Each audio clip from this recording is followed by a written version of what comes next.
जय हिंद। देखिए, हम देखते हैं कि बैलिस्टिक मिसाइल को कैसे अमेरिका और इजराइल काउंटर करके मार देते हैं और कैसे इनका थर्ड और पेट्रियट मिसाइल काम कर रहा है। और ईरान अब तक क्यों झुकने का नाम नहीं ले रहा है। ईरान के पास कितने मिसाइल है इसको समझते हैं।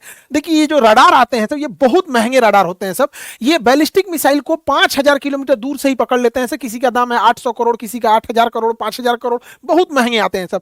ये एक जगह खड़ा करेंगे और ये अलग अलग, मतलब 5,000 किलोमीटर पे आपको बता देगा, 3,500 किलोमीटर पे मिसाइल को रेडी कर देगा, 2,000 किलोमीटर पे वार्निंग दे देगा, 100 किलोमीटर के आसपास इधर रहेगा, मार के मिसाइल मार के गिरा देगा, रास्ते में ही गिरा देगा। तो ये रडार बहुत काम करते हैं सब। और ये रडार कैसे काम करेगा? एक रडार रहेगा, इसके पास कंट्रोल यूनिट रहेगा, ये देखेगा, ये बताएगा कि मेरा जहाज है कि दुश्मन का जहाज है, या मिसाइल आ रही है तो खेत में गिरेगी कि बिल्डिंग पे गिरेगी। अगर खेत में गिरने वाली होगी उसका प्रोजेक्टाइल देख के तो छोड़ देगा।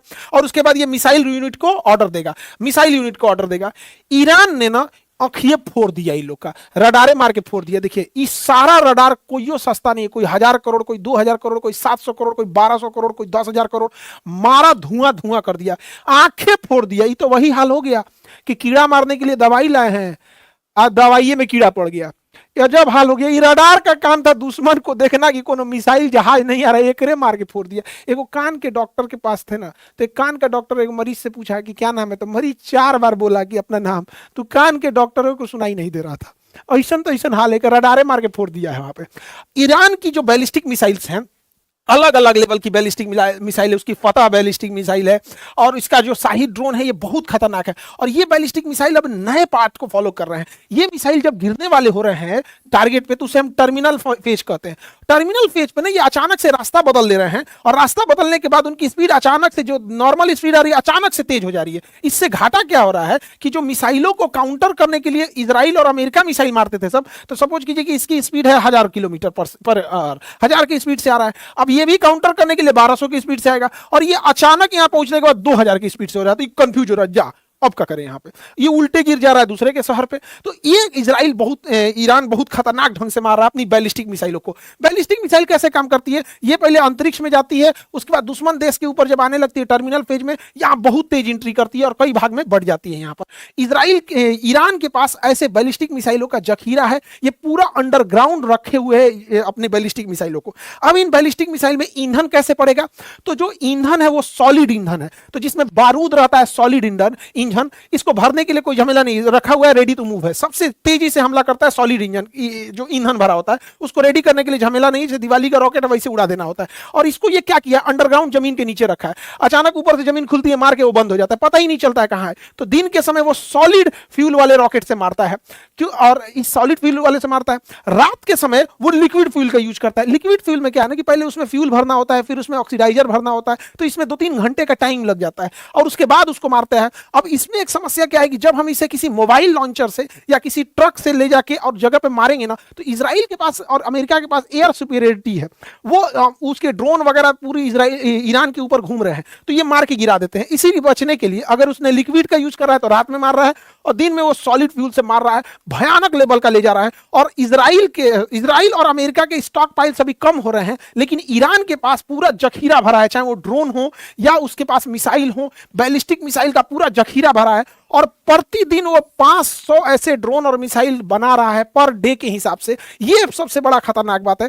और ईरान के पास सबसे जबरदस्त जो है वो क्लस्टर मिसाइल आ गया है। क्लस्टर मिसाइल क्या होता है? वो सिंगल मिसाइल होता है, लेकिन उसके अंदर छोटे छोटे बम भरे होते हैं। जब ये जाता है क्लस्टर मिसाइल दुश्मन की टेरिटरी में पहुंचता है, तो इसका आउटर केसिंग खुल जाता है और छोटे छोटे भाग में बहुत ज्यादा बढ़ जाता है। अब ये तुरंत भी फट सकते हैं, 2 दिन बाद भी फट सकते हैं, 2 साल बाद भी फट सकते हैं। ये बहुत खतरनाक होता है। अमेरिका और इजराइल की यही कमजोरी। हम 1 साल पहले भी बोले थे क्लस्टर बम इनकी कमजोरी है, लेकिन इन पर उन्होंने बैन लगा रखा है।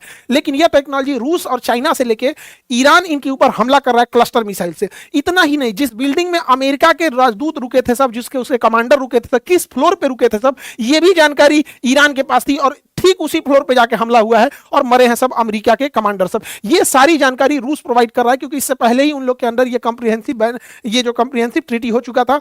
ईरान ने बहुत सारे ड्रोन दिए थे रूस को। और रूस पिछले 3 साल से इन ड्रोन से, शाही ड्रोनों के कॉपी करके खुद का ही बनाया और यूक्रेन के ऊपर मार रहा है। तो रूस को बहुत अनुभव है कि मिसाइल, इन ड्रोनों की क्या कमजोरी है, इन ड्रोन को सही इस्तेमाल कैसे किया जा सकता है। लेकिन जब दोनों में समझौता हुआ था तो ईरान ने कहा था कि हम ड्रोन जरूर देंगे आपको, बदले में आप हमें क्लस्टर और मिसाइलों की टेक्नोलॉजी के साथ में हमारे ड्रोन का जो यहाँ इस्तेमाल कर रहे हैं उसका डेटा भी दीजिएगा कि कहाँ स्पीड बढ़ाने की जरूरत है, ठंडे मौसम में काम कर रहा है कि नहीं, गर्म मौसम में काम कर रहा है। तो पिछले 3 साल से रूस जो लड़ रहा था उसका पूरा अनुभव, ड्रोन का अनुभव ईरान के पास है। अमेरिका में ट्रंप पगलाया हुआ है व्हाइट हाउस में, इसके लिए दुआ किया जा रहा है, सब दुआ मांग रहा है। ट्रंप भाई ने ईरान को हल्के में ले लिया, क्योंकि इनकी जो पैट्रियट मिसाइल है जो ड्रोन को मार के गिरा रही है, मिसाइल को मार के गिरा रही है, 36 करोड़ की एक मिसाइल है।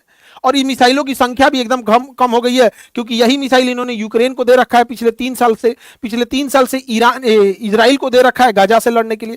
थर्ड मिसाइल है, इसकी भी संख्या कम हो गई है। और दूसरा कि ये एक साल में 700 मिसाइलें बना सकते हैं ये लोग, 700। यानी सोचिए अगर इसकी संख्या कम हुई और ये युद्ध 1-2 महीना भी घिंच गया तो इनके पास तब वो क्षमता नहीं बचेगी काउंटर अटैक करने का। इसीलिए इसको दुआ मांगा जा रहा है ट्रंप को कि ट्रंप के ऊपर से नजर गुजर उतर जाए। भालू से फूंकवा ले ट्रंप, भालू से फूंकवा ले। हमारे यहाँ भालू से फूंक दिया जाता है, वैसे भी उघारे तुम घूमता है एप्स्टीन फाइल में, भालू उघारे ही फूंकता है। तो आज यहाँ पे भी उघारे फूंकवा दिया जाएगा भालू से। भालू भाई फूंक देना इसको। हालांकि भारत और रूस के पहले से अच्छे संबंध है और ईरान से भी अच्छे संबंध है। हमने भी बहुत, हमारी कंपनी ने भी शेषनाग ड्रोन बनाया है जो सही ड्रोन से काफी बेहतर है। और हमारा आकाश तीर सिस्टम ये तो बहुत बेहतर एयर डिफेंस सिस्टम है। हमने ऑपरेशन सिंदूर के टाइम देखा था कि एक भी पाकिस्तानी ड्रोन, हालांकि तुर्की ने भी पाकिस्तान को ड्रोन दिया था तो भारत ने उन सारे ड्रोनों को न्यूट्रलाइज कर दिया था। अब देखिए ईरान जो है ना दिन प्रतिदिन एडवांस होते जा रहा है। ये दुनिया का सबसे एडवांस ड्रोन माना जाता है MQ-9 रीपर। ये MQ-9 रीपर जो ड्रोन है दुनिया का सबसे एडवांस ड्रोन माना जाता है। ये घंटों उड़ान बढ़ता है, सर्विलांस करता है, मिसाइल मार देता है। यहाँ पे ईरान ने इन ड्रोनों को भी मार दिया है। मारने के अलावा बाकायदा रडार फोटो भी रिलीज किया कि देखिए हमने कैसे मार के गिराए हैं। और इसके बाद इसकी टेक्नोलॉजी ईरान अब दे देगा, या तो खुद बनाएगा या फिर रसिया और चाइना को भेज देगा यहाँ पे। और इतना ज्यादा उसी से कॉपी करके ईरान का भी ये हमलावर ड्रोन है। यही हमलावर ड्रोन जो है ये अमेरिकी की नौसेना पे हमला करने के लिए रेडी है। यही कारण है इन्हीं ड्रोनों के बचने के लिए अमेरिकी नौसेना का अब्राहम लिंकन वायुयान जो युद्धपोत है वो ईरान से 300 किलोमीटर दूर खड़ा है। और इसने अटैक करने की भी कोशिश भी किया था, हालांकि सफल नहीं हो पाया। और इतना ज्यादा ईरान का खौफ है कि ये लोग अपने 3 जहाज मार के गिरा दिए रडार पे, कहीं ईरान का नहीं ना, मारो जल्दी मारो, यहां पे मार के गिरा लिए सब। ईरान बचने के लिए क्या किया है, वो हेलीकॉप्टर ये नहीं है, ये गुब्बारा है बड़े साइज का, इसको भर दिया है गुब्बारा को और यहाँ लूनर बर्ग लेंस लगा दिया है। ये लूनर बर्ग लेंस किसी चीज को बहुत बड़ा करके दिखाता है और रडार को कंफ्यूज कर देता है तो ओरिजिनल दिखने लगता है। तो ये जहाज ओरिजिनल दिख रहा था हेलीकॉप्टर, इस पे मिसाइल मार दिया है, करोड़ों का मिसाइल बर्बाद कर दिया है। यहाँ इसने अपने फाइटर जहाजों की पेंटिंग बना रखी थी, इसने क्या किया उस पेंटिंग वाले जहाज पे मारा F-35 ले आके मिसाइल और पूरा जहाज उड़ा दिया, F-14 उड़ा दिया। सब पेंटिंग रखा हुआ है, चाहे जो भी हो। सोच रहा मारा एकदम सटीक, एकदम बीचे में मारा है, एकदम पेंटिंग है तो क्या हुआ, महारा एकदम बरियारे एकदम बीचे में है। हालांकि ऐसा नहीं है कि सारे ही चीजें अमेरिका और इजराइल के मिस हो रहे हैं, अमेरिका और इजराइल ने मारा भी है। अमेरिका और इजराइल ने मिलकर इसके F-14 जो जहाज खुद 1970 के दशक में अमेरिका ने ईरान को दिया था। बाद उस समय अमेरिका और ईरान में दोस्ती थी, बाद में खमैनी के आने के बाद दोस्ती दुश्मनी में बदल गई थी। तो उस समय के ये F-14 जहाज उसके पास थे, उसको मार के इन्होंने गिरा दिया है। इसके अलावा एक बहुत पुराना ईरान का याक जहाज था जो ट्रेनर था, इसको मार के गिराया है इजराइल ने। दुनिया के सबसे आधुनिक जहाज F-35 से, मतलब समझिए क्या है, ट्रक से टेम्पू स्कूटर को कचार दिया है। यहाँ पे युद्ध में ये सब चीज नहीं देखी जाती है, जिसके पास हथियार है वही जीतेगा, जिसके पास ताकत है। ईरान ने एक बघेरी एयरक्राफ्ट कैरियर बनाया था, ये कंटेनर जहाज था, इस पे ड्रोन और हेलीकॉप्टर के लिए गया था, इसको भी मार के डुबा दिया। अमेरिका और इजराइल एयर सुपीरियरिटी पे चल रहे हैं, क्योंकि इजराइल की एयरफोर्स बहुत वीक है, इजराइल का एयर डिफेंस डूब चुका है, तो बहुत ज्यादा बम्बार्डमेंट कर रहे हैं। ईरान के तो पूरी नौसेना को इन लोगों ने, अमेरिका ने पूरी तरह से ध्वस्त कर दिया है, पर्ल हार्बर बना दिया है ईरान को। हालांकि ईरान की सबसे बड़ी ताकत उसकी मिसाइल और उसके अलावे उसके पास जो स्टॉक पाइल है सब। ईरान जो था अपने पड़ोसी देशों के ऑयल रिफाइनरी पे बम मार रहा था। अभी तेहरान में दुनिया की सबसे बड़ी ऑयल डिपो पर इजराइल और अमेरिका ने स्ट्राइक किया है और वहां लपटे पूरी आग की पूरी ऊपर तक फैल गई है। नालियों में पेट्रोल बह रहा है ना, उसमें आग पकड़ लिया है, पूरा प्रदूषण हो गया है। अब कोई ठीक नहीं है कि ईरान अपने पेट्रोल का कुआं समुद्र में खोल देगा और पूरा समुद्र प्रदूषित होता है, कह देगा इजराइल ने तो मारा है, अमेरिका ने मारा है। तो ये भी होगा, इससे बहुत ज्यादा प्रदूषण होगा, पूरी समुद्र मेरीन लाइफ बर्बाद हो जाएगी। वायु प्रदूषण की तो धज्जी उड़ रखा है, पूरी दुनिया में भयानक तबाही आ रहा है। लेकिन हम लोग को दिवालिये से ढेर दिक्कत हो जाएगा। सच बात तो नहीं नहीं दिमाग जरा के रख देता है सब। बताइए पूरा युद्ध कर रहा है सर, इन सबको पर्यावरण की चिंता नहीं है। दिवाली का हम तो मनाएंगे, हम अब ये बता दिए एकदम इजराइल तरह से बम मारेंगे अब दिवाली में, हम पूरा भयंकर 10 लाख पेड़ लगा देंगे उसके बदले में। हम अभी बोले हम 10 लाख पेड़ लगाएंगे, लेकिन विश्व शांति के लिए हम भी दिवाली में भयानक मारेंगे यहाँ। तो अमेरिका वगैरह सबको कुछ पर्यावरण की चिंता नहीं है। लेकिन समझिए ध्यान से इजराइल की इसके पीछे चाल क्या है। इजराइल जो है वो ईरान को काउंटर करने के लिए अमेरिकी नौसेना को यहां फंसा दिया है कि मारो तुम, अलग अलग जो अपने सैन्य अड्डा रखे वहां से ईरान को मारो। और इजरायली सेना टैंक लेकर रेडी है लेबनान पर कब्जा करने के लिए। लेबनान पर कब्जा करेगी, सीरिया पे भी आधा कब्जा कर ही लिया, तो गोलान हाइट वगैरह सब कब्जा कर लिया। क्योंकि इजराइल को ग्रेटर इजराइल बनना है, पूरा लेबनान कब्जा करना है, पूरा सीरिया, आधा इराक करना है, आधा सऊदी अरब कब्जा करेगा, यहां तक कब्जा करेगा। तो ये है ग्रेटर इजराइल। तो इजराइल ग्रेटर इजराइल की ओर बढ़ चुका है। लगभग 10 या 12 अप्रैल से ये लोग हमला करना चालू करेंगे, लेबनान के ऊपर हमला करेंगे। उसका एक रीजन भी इन्हें ग्रेटर इजराइल बनना है और नेतन्याहू की सरकार बहुमत की सरकार नहीं है, वो बहुत जल्दी उसका गठबंधन टूट के गिर सकता है। इसलिए वो चाहते हैं कि युद्ध में उलझे रहे, कोई सरकार पे सवाल नहीं उठेगा, युद्ध की स्थिति होती है तब। तो ये उनका आगे का है। तो इसमें ना ये बैलेंस बूझ नहीं पाया। इसका एप्स्टीन फाइल में नंगटे फोटो रख लिया है, ट्रंप का नंगटे फोटो रख लिया है एप्स्टीन फाइल में। अभी ट्रंप पगला गया है, भाई क्यों दिखाइयो मत, पूरा हमारी इज्जत बर्बाद हो जाएगा। तो कहा कि हाफ पैंट वाला दिखा देते हैं, नंगटे वाला रख लिया। अभी जहां जहां इजराइल बोल रहा है वहां वहां बम मार रहा है। इसका लड़ाई ईरान से था ही नहीं और उसको मारे फिर रहा है। और इधर इजराइल जो है वो लेबनान पे कब्जा करने को तैयार है। ये बात अमेरिकी भी समझ रहे हैं, इसलिए अमेरिका के संसद में ही इसका विरोध हो रहा है। अमेरिकी मरीन कमांडो ने पूरा विरोध किया कि क्यों ईरान में जा रहे हो, ये अमेरिका की लड़ाई नहीं है, ये इजराइल की लड़ाई है। तो इसको खींच के ले गया, इसका हाथ टूट गया।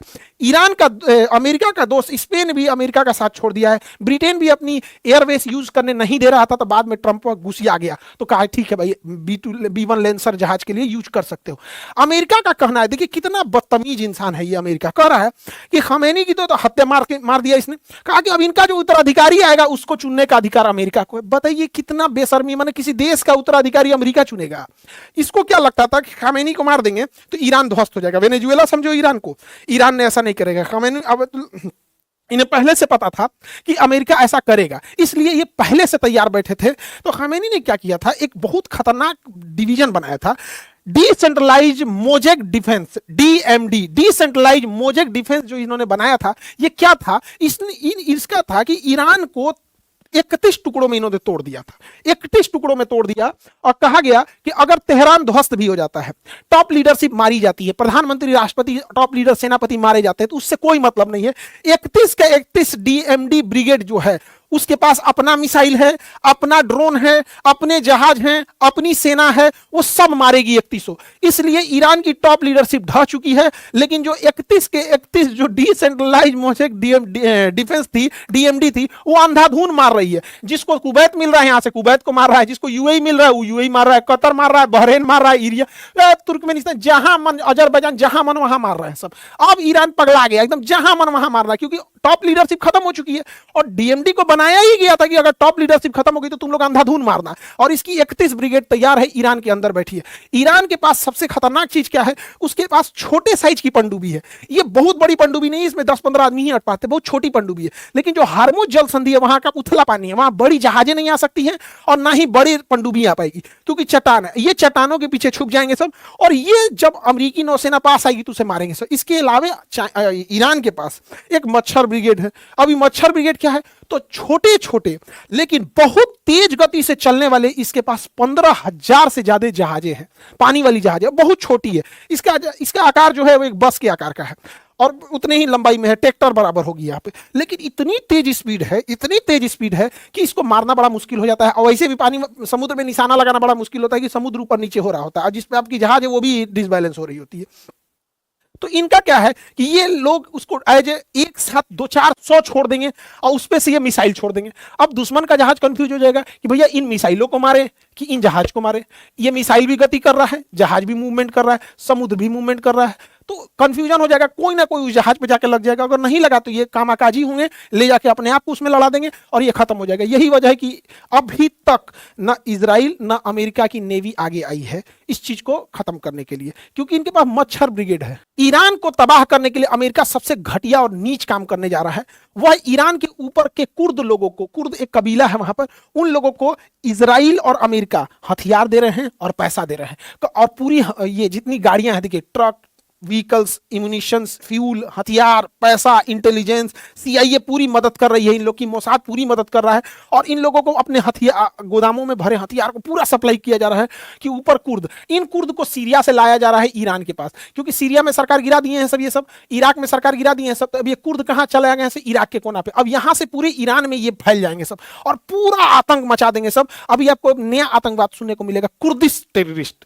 अभी बताइए, आतंकवादी गलत है सब, लेकिन आतंकवादियों के हाथ में जो बंदूक है, वो बंदूक बनाने वाला अमेरिका गलत नहीं है।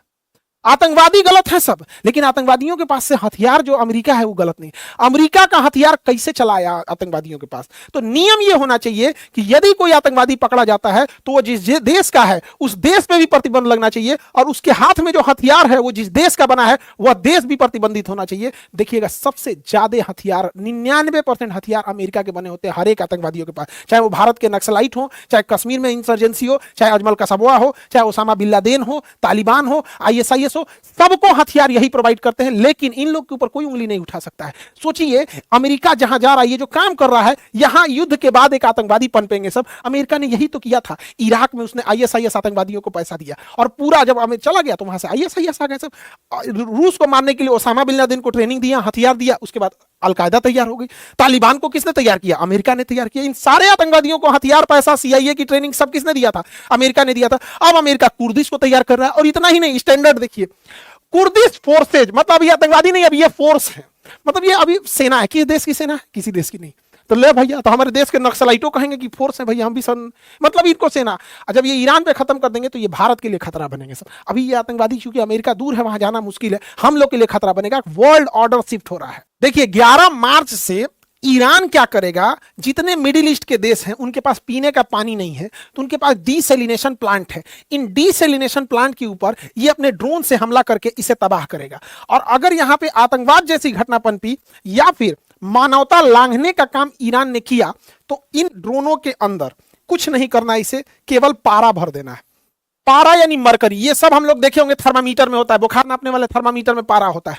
अगर ये पारा पानी में मिल गया तो पानी जैसे हम पिएंगे, या वो पानी खेत में जाएगा, पेड़ पौधे उसे सोखेंगे, उससे सब्जी या फल बनेगा, उसे जैसे हम खाएंगे तो वो पारा हमारे ब्लड के थ्रू ब्रेन में चला जाएगा, और हमें एक बीमारी हो जाएगी, मिनीमाता बीमारी। जापान में गलती से पारा के रिसाव से बहुत भयानक फैला हुआ था, और पूरे शरीर में लकवा मार देता, हिलता ही नहीं, पैरालाइसिस हो जाता है पूरा शरीर, दिमाग काम नहीं करेगा यहाँ पे। तो जो इसने डीसैलिनेशन प्लांट पे मारा है, उसमें पारा भर के मारेगा, तो बचा हुआ मान के चलिए इधर का डीसैलिनेशन प्लांट उड़ गया, तो यहाँ का पानी सप्लाई बंद होगा, यहाँ का तो चालू होगा, लेकिन तो पारा मार देगा तो यहाँ का पिया नहीं बनेगा, तो जो डायरेक्ट गया वो गया, इनडायरेक्ट गया वो भी गया। तो ये बहुत भयानक मारने वाले हैं सब यहाँ पे, और ये लगभग मारना चालू करेगा 11 मार्च से। जितने भी लोग, इनके पास पानी नहीं है, ना कुवैत के पास है, ना अरब के पास है, ना Bahrain, Qatar, UAE, Oman, Iraq, किसी के पास पानी नहीं, मार को तबाह कर देगा। ईरान के पास भी उतना पानी नहीं है, लेकिन वो तो मर रहा है, उसके सुप्रीम लीडर को मार दिया गया, तो क्या करेगा? किसी भी देश का, श्रीलंका के राष्ट्रपति को मार देगा तो श्रीलंका का आदमी क्या करेगा? बांग्लादेश के राष्ट्रपति को मार देगा तो क्या करेगा? हमारे भारत के राष्ट्रपति को कोई किडनैप कर दे या मार दे तो क्या करेगा? सब जाना चल चल के बड़ी मार मारेंगे हम लोग। बिहारी सबसे आगे रहता है सब में। दुनिया में किसी को ही पता नहीं है कि युद्ध क्यों हो रहा है, इजराइल क्यों मार रहा है इसको, अमेरिकी नौसेना क्यों मार रही है, किसी को पूछिए क्यों मार रहा है, हमारा नहीं पता है। क्या ईरान के पास एटम बम है? नहीं, एटम बम नहीं है। अमेरिका ने B2 स्पिरिट से 5 महीना पहले बम मार के गिरा दिया था, कहा था कि सारे न्यूक्लियर साइट खत्म कर दिए, तो नहीं है पता है। क्या ईरान ने आक्रमण किया है? तो नहीं किया है। क्या किसी तरह का एग्रेशन दिखाया है? नहीं दिखाया है। क्या कोई प्रोवोक किया युद्ध के लिए? नहीं। ये लोग क्या किया है? खुद जाके मिसाइल मारा है, खुद उस पर हमला किया है, उसके ऊपर 14 टन का बम गिरा दिया है, सैंक्शन लगा दिया है, प्रतिबंध लगा दिया, उसका तेल बिकने नहीं दे रहे हैं, उसका नोट चलने नहीं दे रहे हैं, उसकी करेंसी बर्बाद कर दी है। वहां महंगाई इतनी भयानक हो गई है, फिर भी वहां की जनता अभी उतना विद्रोह नहीं की है जितना ये लोग चाह रहे थे।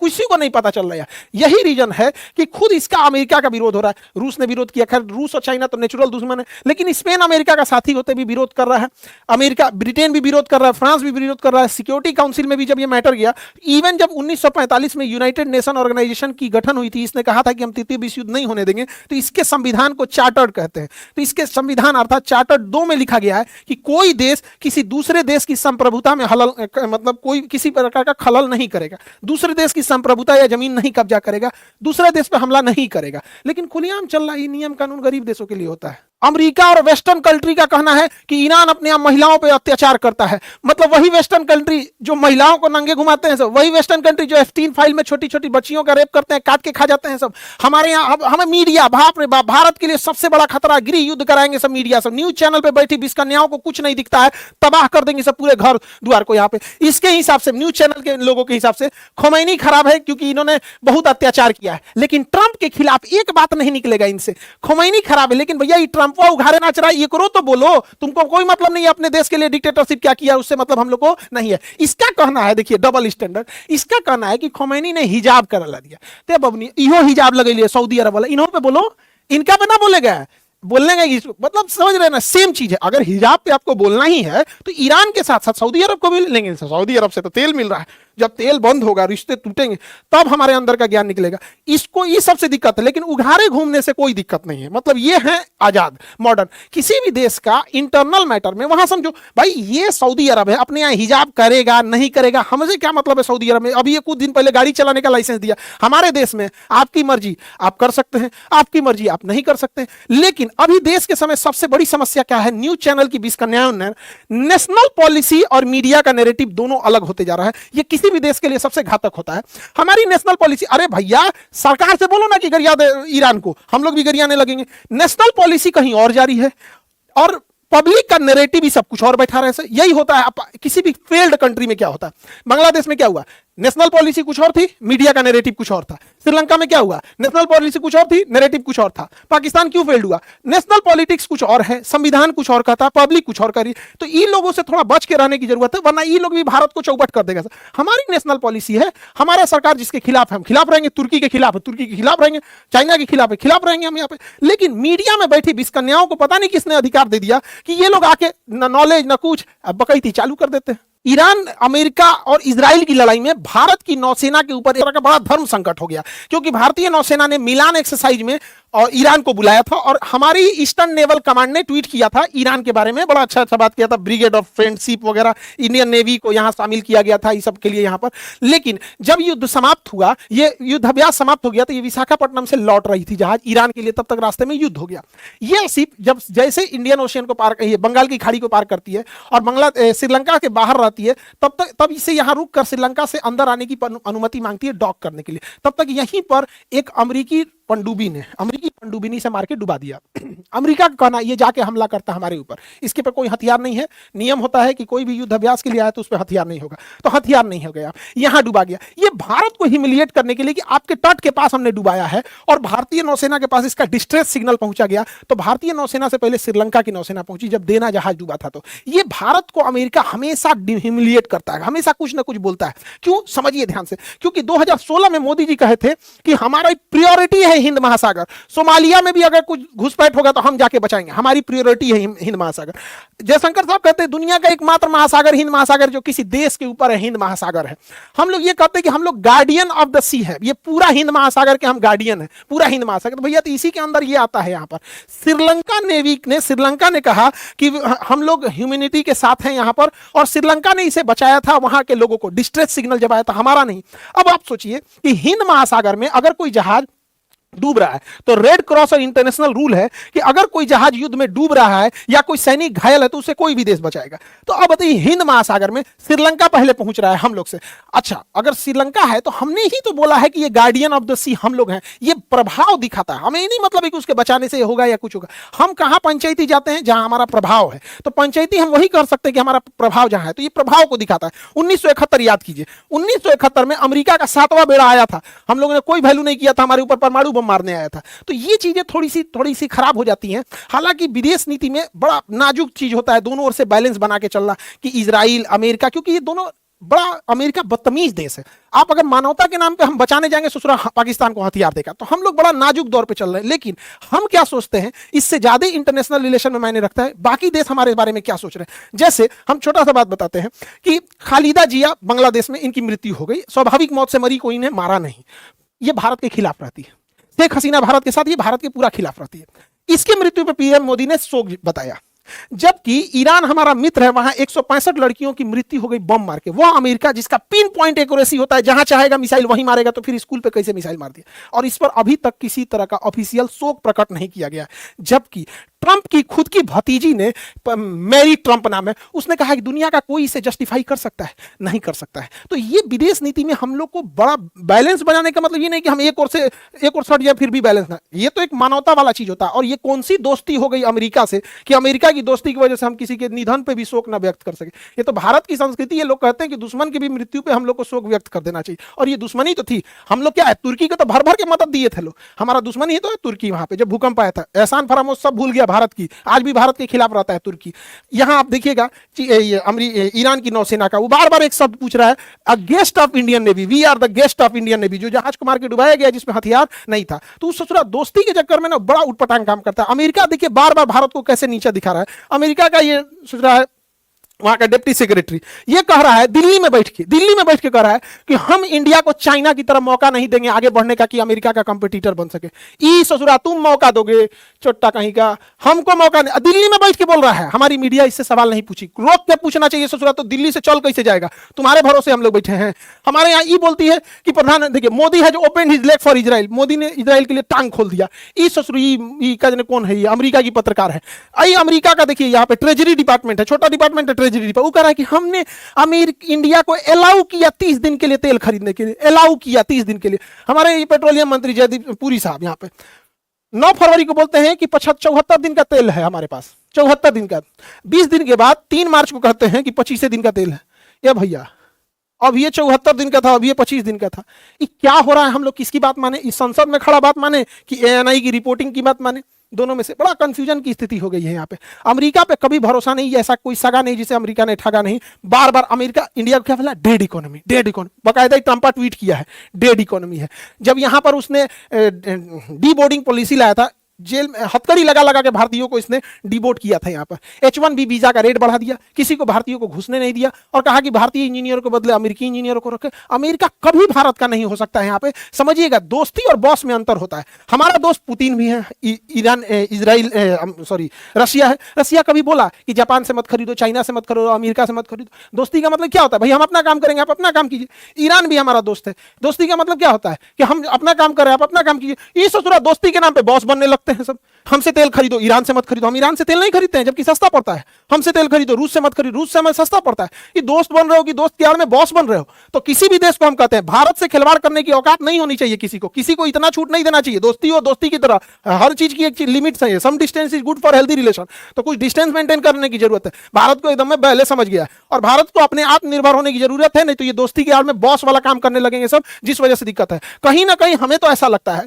कि सरकार अपने जगह पे ठीक काम कर रही है, लेकिन हर सरकार के लिए कुछ अधिकारी काम करते हैं, ब्यूरोक्रेट्स बोलते हैं, डिप्लोमेट्स एंड ब्यूरोक्रेट्स। ये लोग बहुत ज्यादा काम करते हैं, यही सलाह देते हैं प्रधानमंत्री को, गृह मंत्री को, रक्षा मंत्री को। ये सब कहीं ना कहीं ऐसा तो नहीं हो रहा है कि कहीं अमेरिका या इजराइल के प्रभाव में, क्योंकि इन लोगों को प्रभाव में लेना बड़ा मुश्किल है, क्योंकि सब जमीनी नेता है, सब प्रभाव में नहीं आएंगे। लेकिन इन लोग को अधिकारी जो है सब, इन लोग का कोई ठीक नहीं है। 100 करोड़ तुम लो, 50 करोड़ तुम लो। अमेरिका को तो कुछ ज्यादा नहीं, उन सबके पास पैसा है। ऐसा भी हो सकता है कि भारत के टॉप लीडरशिप के आड़ में ये लोग नीचे के पूरा पाया घसका दिए हों कि हमारे हिसाब से बोलो, ऐसा करो, ऐसा नहीं करो। इसकी भी जांच होनी चाहिए, क्योंकि ऐसा भारत में हो चुका है रविंद्र सिंह के साथ। वो रॉ में रहते हुए CIA के लिए काम कर रहे थे। तो इसका भी काउंटर अटैक होना चाहिए। और हनी ट्रैप में बहुत सारे अधिकारी अपने फंस रहे हैं, चाहे वो सेना का हो, DRDO का हो, इसरो का साइंटिस्ट हनी ट्रैप में फंस जाता है। एक सुंदर लड़की उसको मैसेज करने लगती है, ये वो, उसके प्रेम में फंसाएगी, सारा डेटा निकालेगी। तो इसमें भी काम करने की जरूरत है भारत सरकार को। हालांकि बहुत सारी चीजें बैलेंस बना के चल रही है। भारत हमेशा से न्यूट्रल रहने की कोशिश करता है, लेकिन अमेरिका ही इतना बदतमीज है कि क्या कीजिएगा।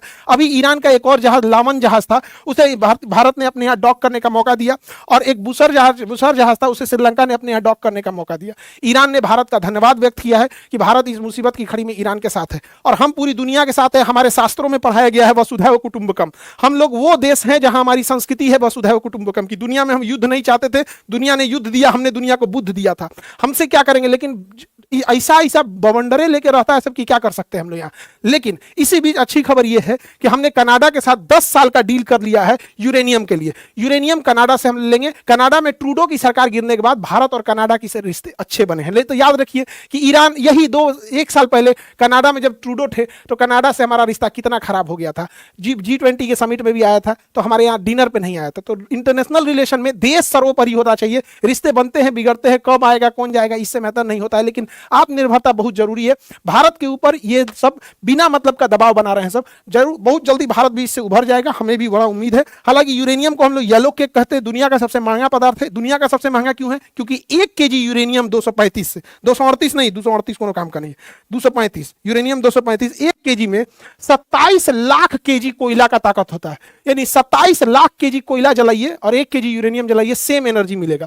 27 लाख इतना है। तो इसलिए यूरेनियम दुनिया का सबसे महंगा पदार्थ है। हम लोग ने कनाडा के साथ इसका डील कर लिया है।